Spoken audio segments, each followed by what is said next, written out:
Retro.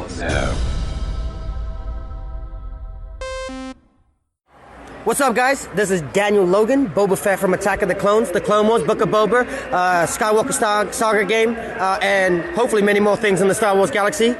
You are listening to Jay and Dennis on Podcast Stardust. Yep, this is the way I've spoken.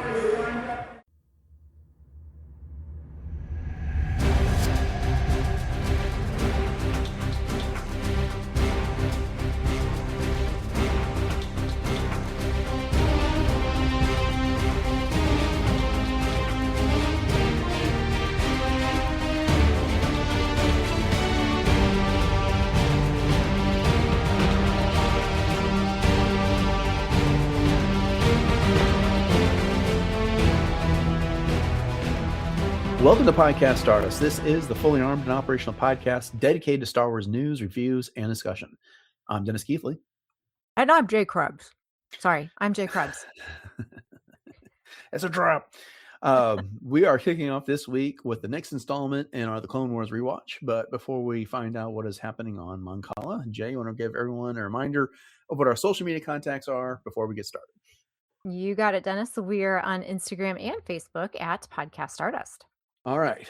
The dish is aligned. The signal is boosted to maximum output. The shield is down. We are now broadcasting to the galaxy. So we're going to be discussing episode 1 of season 4 of the Clone Wars. It's the beginning of a new story arc. It's called Water War. It features the Mon Calamarians. And this is a fun one. So Jay, you want to go ahead and give us the episode summary, please? I would love to. The king of Mon Cala has been murdered, and the Qurren refuse to accept his son, Prince Lee-Char, as the new king. Antagonized by a Karkarodon ambassador from the Separatists, the Qurren launch a civil war. Anakin and Padmé, who were already there as Republic advisors, help Lee-Char and Captain Ackbar defend themselves against the Qurren and their Separatist allies until the Republic can send reinforcements. However, the Mon Calamari are forced to retreat when Hydroid Medusas, summoned by Riff Tamson, arrive. Having listened to you just read that summary that I wrote, it occurs to me that I wrote that assuming our audience has a certain level of knowledge. So before I ask you your overall thoughts on this, I guess I should just set clear. I'm assuming if you're listening to this conversation, you've watched the episode, and you're not just listening to us talk about this episode as a shortcut, but you're welcome to, if that's what you want to do. But Mon Cala, it is the homeworld of two important Star Wars species, the Mon Calamarians and the Quarrens. The Mon Calamarians, think Admiral Ackbar from Return of the Jedi. The Quarrens are the squid face people, and that's in fact what they called the one that showed up in Return of the Jedi in Jedi's Palace. And they've had an uneasy coexistence on Mon Cala.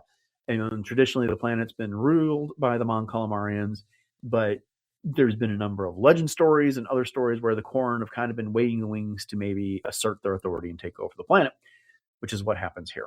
Okay. With all that having been said, thank you. What was your overall thoughts on this episode? Well, it's definitely a very diverse episode, in comparison to a lot of the other types of terrains and worlds that we typically see in Star Wars. I mean, this is something that I feel like obviously could only have been done in animation. I guess with today's technology, you can do anything. I mean, look at Avatar, look at, all of these other movies and things that we have gotten. But I just think that it was such a great way to explore these types of societies in their native existence, if you will. And because one thing that Star Wars is always known for is the diversity of those different types of terrains. And it also gets teased, because what planet has one type of ecological feature? Well, most of them in Star Wars actually do. But there was just some really fun battle scenes in this, and I guess fun isn't really the word for it.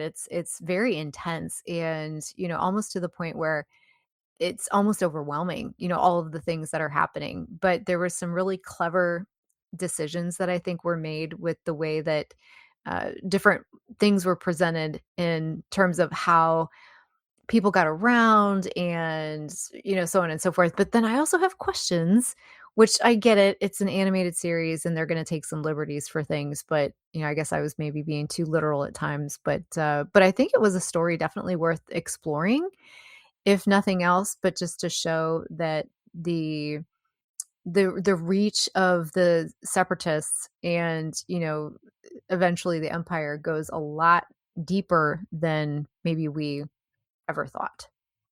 Right.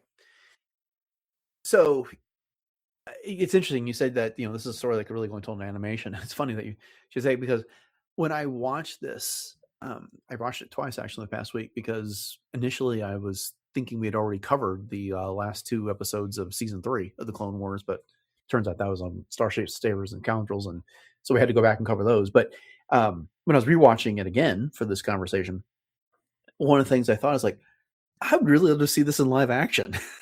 Yeah.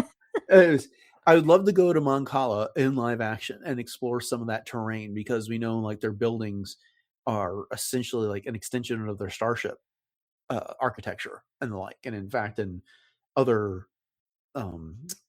sources like the comics, some of those buildings in fact take off as starships. So that's something to discuss another day. But I loved it, and it was one of the things where I was kind of like of two minds about it. It's like, I think this story arc could be a cool movie, but at the same time, it's like, but so much of it depends on the secondary character of Lee-Char, and not so much Anakin and Ahsoka and Padmé, our real heroes that we want to know the most about. So perhaps not, but I still someday would love to see them go to Mon Cala. I mean, we've had the episode of The Mandalorian. I can't remember which world they went to. It was not Mon Cala, but it was mainly inhabited by Mon Calamarians and Qurren. When they were taking the frog lady from one place to another, and then that's where they first ran into Bo-Katan and some of the other Mandalorians, the Night Owls, I should say. So these type of things have happened, but not to this extent. Watching this, I couldn't help but also think of Chapter 5 from Gendy Tartakovsky's Clone Wars microseries. And I went back and rewatched. I mean, it's only 3 minutes, so it's not like it took a whole lot of time to do. And it's not the exact same story, but there are some similarities. In Gendy Tartakovsky's little episode, that sounds dismissive, and I don't mean to come out that way, but in the short story that he told, he was saying that the Qurren and the Mon Calamarians, they have it the same world, and the Qurren are using the Civil War with the Separatists as basically a way of attempting to break away and take over the planet from the Mon Calamarians. And it is Kit Fisto that gets dispatched to this world to lead the Republic and Mon Calamari resistance to it. So it doesn't rely on Anakin and Padmé and Ahsoka. Of course, there was no Ahsoka at that point, but Kit Fisto does show up with reinforcements in this episode, and he does fight off like this major separatist weapon that comes out of this crevasse at the bottom of the ocean floor. In this episode, kind of ends with these Hydroid Medusas coming up. So I can't help but wonder if George Lucas said, basically told Dave Filoni, I really liked that episode that Gendy did, and brought some of that influence forward for this episode. Yeah, I think you're absolutely right. I mean, there's got to be some inspiration there because there's definitely a lot of similarities. And, just Kit Fisto, just in and of himself, just being in both, and especially the fact that he's bare chested in both. I mean, come on, that's just, it's a little too convenient, I guess. But it makes sense because he's in his element and he's always smiling, So. Right. Yep. The other thing is that I remember when that episode from the micro series came out, Kit Fisto had that lightsaber that worked under the ocean, and it's kind of like that scattered light pattern. It's all jagged and whatever, and it created a lot of debate at the time. Like, well, is this a special lightsaber? And a lot of people would swear up and down that it was, that the average lightsaber couldn't work underwater. And I think the primary source that people were citing for that was that in a deleted scene from the Phantom Menace, Obi-Wan's lightsaber shorts out because it falls into the swamp. And so, why, if that's the case, then why is it Kit Fisto's works? But we see Anakin and Ahsoka and other Jedi using their lightsabers with no problems, not even getting distorted underwater in this episode. Right. And that was one thing that I will say, and I get it, like I said, for an animated show, you have to do what you can do, and you only have so many assets and ways to do things. But I wonder if they would redo this episode today, if they would treat the lightsabers just a little bit differently, because you would think that they would act differently in water. Maybe not completely, but like you mentioned, that little bit of jagged edge or whatever, because it's water and you've got basically a plasma beam Yeah. in water, and it should sizzle, it should do something different, because I mean we've got things like Kylo Ren's saber doing its own thing, and even in the Maul series, I mean his saber kind of had a little life of its own, if you will, too. So I think that would be cool to revisit. Right. The other thing that comes up is that the episode feature for this is different than what we got for the previous 3 seasons of the Clone Yeah. Wars. As opposed to Dave tackling one topic, he's answering viewer questions. So I don't know exactly how they accumulated these questions, but it was always from like Darth such and such or whatever. And the first question that's relevant to this episode that was being asked is, why is it that the planet is being called Mon Cala here, where in the past it's either been called Dak or Mon Calamari? And he goes on to point out that Mon Cala is the world, and the fish-looking inhabitants, so think Ackbar and the like, are therefore called the Mon Calamarians, the Mon Calamari, which is weird because like originally it was the planet was Mon Calamari, and then the people were the Mon Calamarians, but now it's Mon Cala and Mon Calamari. And then the Qurren have always been the other species that's been there. And the fact that they both came from the same planet was not really like George Lucas's idea. It came out of an EU source book for the role-playing game was where I think it first was originated, and then a number of comics and things like that adapted that idea as well. But I don't know. I just kind of think that it's also fun. I do know that in some sort of places the world was called Dak, and that just seems bizarre to me, except for when you get to the point where like, okay, humans come from Earth, and it's only like Martians that refer to us as Earthlings, but otherwise we call ourselves humans. So I don't know, but just why Dak? Who thought of that? Yeah. Well, I mean, it's the same thing with Kit Fisto. He's a Nautolan, so you would think that his home planet would be like Nautila or something like that, but it's like Glee Anselm or something. Yeah. I think isn't it Glee Anselm? Yeah, it's where Tobias Beckett wanted to go and learn how to play that instrument in retirement. Yeah, that's yeah. right.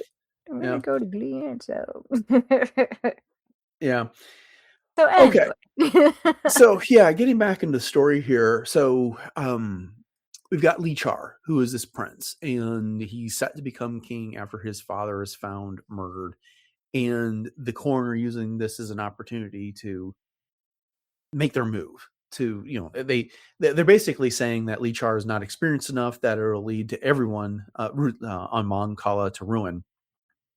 And backing up for just a second, despite that explanation from Dave Filoni and the credits for this episode, they refer to all the different people, like they list all the different voice actors, and then like the Mon Cala that they were playing. I was like, well, y'all didn't finish your own rules. Whoever wrote the credits didn't get the memo about what the Mon Cala are. I did not watch the credits, so yeah. I was trying to find out who some of the voice actors were to see if I recognized them, because I was making guesses that proved not to be the case. But anyway, so back to Lee-Char. And what do you think of his character? Because he's eager to take on this role as first, and he pledges with the first time we see him that he will represent and look out for the interests of the Qurren as well as his own people. But Captain Ackbar is not excited about him leading this war because of his inexperience. And then as the episode goes on, things kind of change. Lee-Char like keeps falling back into his own insecurity and his own inexperience, where Ackbar keeps like pushing him. It's like, they're cheering for you. And he's like, no, they're cheering for the weapons. Like, well, make the cheers about you. And he's trying to constantly pump up the prince. And Lee-Char just kind of like, he's not, hard to say, because in the moment, like he does issue orders and stuff like that, but he's not really living up to the moment. Yeah, and I think about it, he's very young. He's portrayed very young. Let's put it that way. We don't really know what kind of like Grogu's 50, but yet he's still a baby kind of thing. But obviously, I think I try to put myself into his fins and think to myself, well, gosh, he lost his father. He wants to try to emulate his leadership to the best of his ability, and so he's kind of following in those footsteps, so to speak.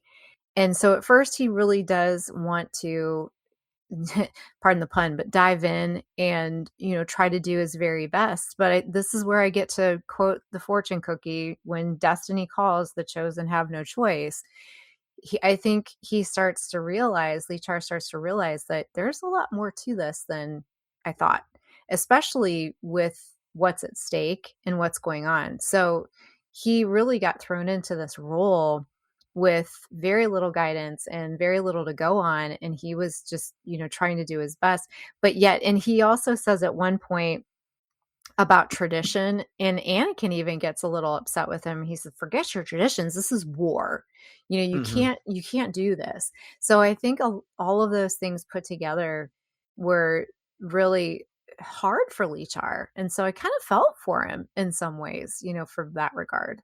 Yeah, I feel like there was a lot of good intentions around him. The senator, Mina, I can't remember what her last name is, but doesn't matter. Monterey. No, the Mon Cala senator that's there. Oh, Yeah. Um, her name is, I think, Mina something or other, because she's based on a person that worked right. on Revenge of the Sith whose name is Tina something. But then there's Mina also, Means or Mina Teens or something like yeah, that. Mina Okay. seems that seems Okay. right. Yeah. But she is insisting that Ackbar take Lee-Char under his wing, and or Finn, whatever you want to call it at this point, and lead him and guide him, whatever. And then Ackbar's like, "This is a mistake. He's not ready for this. We got a war to fight." But then Ackbar steps up to that role and is trying to guide him and stuff like that, and do the best he can in this regard. But it's kind of like there's all these competing expectations for Lee-Char. And yes, he's young, he's not ready, but he's eager to take the role. He seems to want to do the best for his people, but it's just kind of like again, like you quoted the fortune cookie in this. It's like, in some cases, people reach out and grab their destiny, and sometimes destiny's thrust upon them. And he's very much in this case where destiny is being thrust upon him. And it's Oh, very yeah. hard for him to adapt to this. So moving on, Captain Ackbar. And so this is his early career before he becomes Admiral Ackbar in the rebellion. What do you think about him overall? Well, I mean, again, this is another throwback, just like we got Captain Tarkin, and now we're getting Captain Ackbar. So bringing those characters that we've grown to know and love just throughout the entire saga into Clone Wars is really cool. And, obviously he's got a job to do, and he's not very different than, what we see of him in the other sources that we've gotten him. He's very, no nonsense. This is what needs to be done. And, just kind of goes right at it. What do you think? I like that they worked him in this. It's fun. One of the things we've talked about a lot lately is the small galaxy syndrome that we get with Star Mhm. Wars. In the last episode, it was the fact that Ahsoka and Chewbacca met, and of course, Ahsoka meets Luke Skywalker in the Book of Boba Fett, and then Chewbacca has met Yoda, and yet Chewbacca never says anything about these Jedi to anyone that might want to know. And Right. so, but now we have Anakin meeting Ackbar and Padmé meeting Ackbar, and of course, the great thing about this is that there's not really Padme is going to die in Revenge of the Sith, so it's not like she can pass this on to any of our original trilogy characters. But there's not really a reason for Anakin to pass on like his experience with Ackbar when he's Darth Vader to anyone that would matter in that regard. But I did kind of like getting this background of Ackbar. I mean, they do a fun little riff off of "It's a Trap" to "It's an Attack" in this Mhm. one, but I liked it, and of course he's got a role to play in the next two episodes in this arc as well. Yes, definitely. Yeah, we get a great new character in this, in Riff Tamson, who is this Separatist ambassador, and his species is called a Karkarodon, which is basically a humanoid shark. And I think they did such a great job designing this. I mean, he's basically a shark on two legs, but when he's in the water, he puts his legs behind him and he can fold his feet so that looks like a shark tail, and he can propel himself around. He gets the hinging jaw action going on that we know great white sharks and like have, and he's super, super aggressive. He's there at the beginning meeting where you've got the Qurren and the Mon Calamari meeting, and Lee-Char is professing how he's going to be a leader for everybody, and Riff shows up and is like, shut up, don't talk, and you're not. And then he like refuses the Republic representatives, which is Anakin and Padmé speak, all the while like thrusting forward the Separatist position, the Qurren position, stuff like that. He's very, very aggressive in his diplomacy, in his action. He participates in the fight and really decimates people. I thought this was an amazing character. Yeah, he was very cool. What I liked about him was exactly everything that you said, is that they took all of the features of a great white shark and put it into what would be more of a human-ish interpretation of him. I mean, even down to the fact where he was, headbutting the tube and creating, those concussions within the tube and then eventually breaking through it and almost going on like a feeding frenzy kind of thing. So, you get that impression that, oh my gosh, like this being is unstoppable when it comes to that. And I think that the design was really, really cool. For me, he was just a little too on with, an earthly animal, because we've got, the Mon Cala and the Quarren, and, they're just different enough, even though they may resemble certain things, that they kind of have their own alien feature. He just didn't feel alien enough to me. He just reminded me of Bruce from Finding Nemo, just a meaner version of him. But he was cool nonetheless. He was very cool. I mean, I think the way that they used him was pretty awesome. Well, I mean, he's not the last aquatic species that's going to show up in this story arc. And Right. I guess that didn't bother me too much. I mean, we've got the Mon Cala, which, they're based off fish. And I remember having I can't remember exactly what it's called, but a Google-eyed goldfish when I was a kid. And that very much looks like Captain Ackbar. And then, of course, you got the Qurren, which, look, you take their heads off their bodies and they're squids. They're very on the mark with that. And, we've got the Gungans, who are essentially amphibians. But there's a number of species. And, Kit Fisto is essentially a octopus, in a way, just without the suction cups on his. I guess I didn't make that connection before. Head tails. That's true. But that's kind of like the great thing about this arc, is we get all these different like aquatic species from around the galaxy, like showing up in this one place to contribute cool. to the battle. So it really works for me. That was the only one of the questions that Dave Filoni was asking about, whether they're going to see Karkarodons again, and he's like, yeah, you're going to see a few of them wandering around, but there's some other cool things are going to happen this season. And which is true, because he mentioned impressions. Oh, thanks. But Maul's going to make a return in a major way in this season, so a lot of good stuff coming up. Yeah, that's exciting. So this episode is wave after wave of things happening in the battle. The Qurren attack, and then the Mon Calamari are fighting them off, and then the Republic reinforcements led by Kit Fisto and Ahsoka show up, and they kind of turn the tide of the battle. And then the Qurren regroup with the Separatist battle droids, and then they send in the Hydroid Medusas. Okay, I'm about to ask you what you think of the Hydroid Medusas. I think they're a cool concept. They look like giant robotic jellyfish. Because they're he describes them as half machine, half monster from whatever planet is that Karkarodons come from. But all they really do is kind of float up through the middle of the Mon Calamari battalions, or wherever it is that they're posted out, and then lazily float out their tentacles and shock people to death. But they do kind of pave the way for the Separatist droids to come in behind them and kind of clean up. So anyway, it was a cool idea. I'm just not sure what I think about the execution. What was your thoughts? Well, they're definitely described as being, unbeatable. I mean, when we first hear about them, Prince Lee-Char's like, "We can't beat them. There's no way to stop them." So they're definitely intimidating. And again, just drawing from, earthly experiences, that's what jellyfish do. They look so benign and they're just sort of floating and sort of just doing their own thing. But then, the next thing you know, if you get anywhere near them, zap.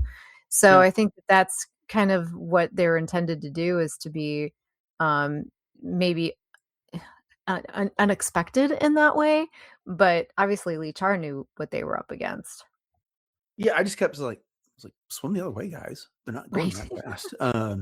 You know, they're you can get away from them. You They're would just kind think. of floating around. And I mean, I guess that's the point, is that that position was important. And so they sent in these Hydroid Medusas to clear them out. And then what are you going to do with, you got to get out of their way. And then all of a sudden all these battle droids show up behind them. So, Mhm. but that, like I said, that was just it for me. I agree with you about jellyfish. The things like when you're at the beach, what's scary about jellyfish is that they're hard to see until you get Right. stung by one.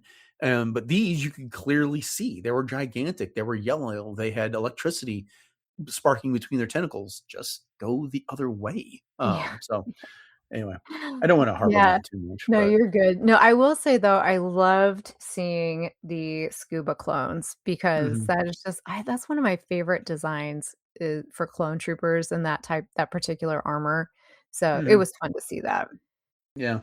There's two other things that stood out to me from this episode. One, when Ahsoka shows up on the scene and she's got that little scuba speeder type of a thing, and then she rescues Lee-Char, and they're fleeing from Tiff this entire time, and or Rift, I should say, Rift Hampson.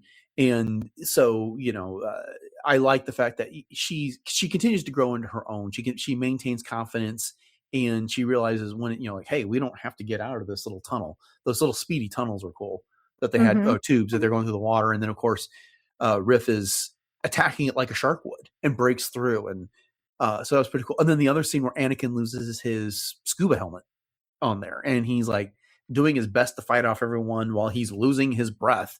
And Ugh, then Ahsoka yeah. shows up at the last second and gives that back to him. So I thought those were two outstanding moments from the Yeah. episode. That's one thing that I just have a fear of drowning.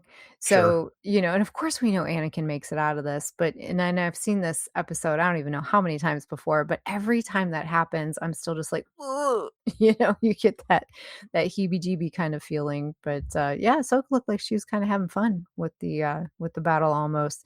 Not fun, but in her playful, snippy kind of way. Right. And then there's like that last important message at the episode, which is when Akbar and Anakin convince Lee-Char that they need to leave the field because the Hydroid Medusas and the battle droids behind them are just wreaking havoc. And Akbar says, the hardest lesson the commander can learn is how to live to fight another day. So, Mhm. put in different terms, discretion is the better part of valor uh, Mhm. in that regard. And so it's like, we can't win here. There was no point in sacrificing everybody and everything. Let's go regroup. So, I don't want to overstate it, but it is like one of the first lessons that Lee-Char like really takes to heart out of all this. Right, right. Yeah, and it's Yeah. a tough lesson for sure. Yeah. All right. Well, anything else you want to touch on before we wrap this up?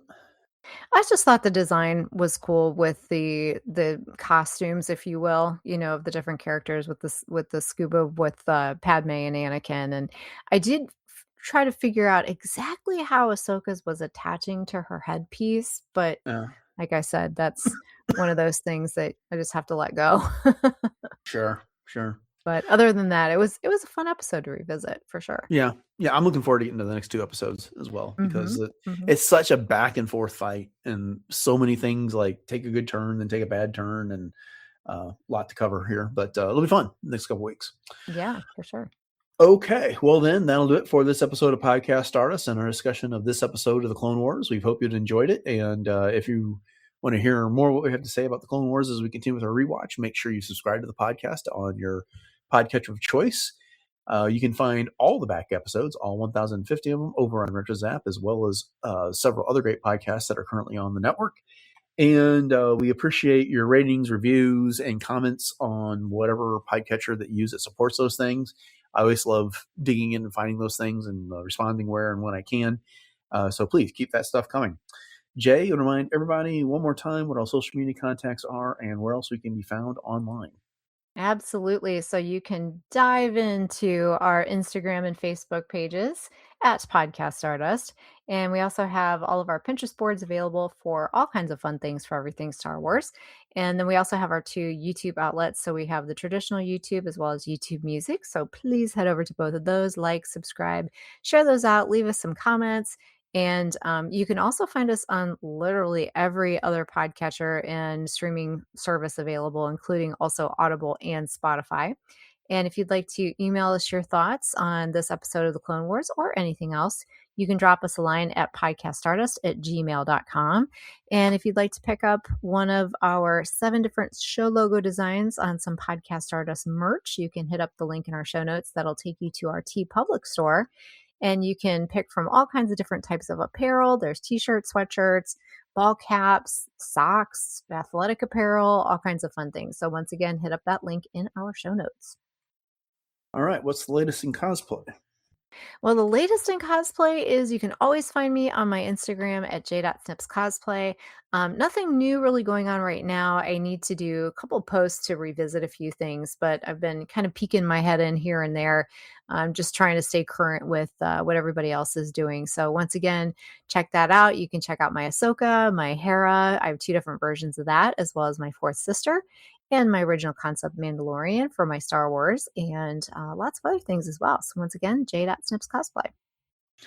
All right, upcoming on the show on Wednesday, we are getting back into the Darth Bane book club with a look at chapter 16 and 17 of Path to Destruction, and then on Friday we are wrapping up the week with a look at recent Star Wars news. So, with that, thanks for listening to episode 1051 of Podcast Stardust, everyone. Have a great week, and until next time, may the Force be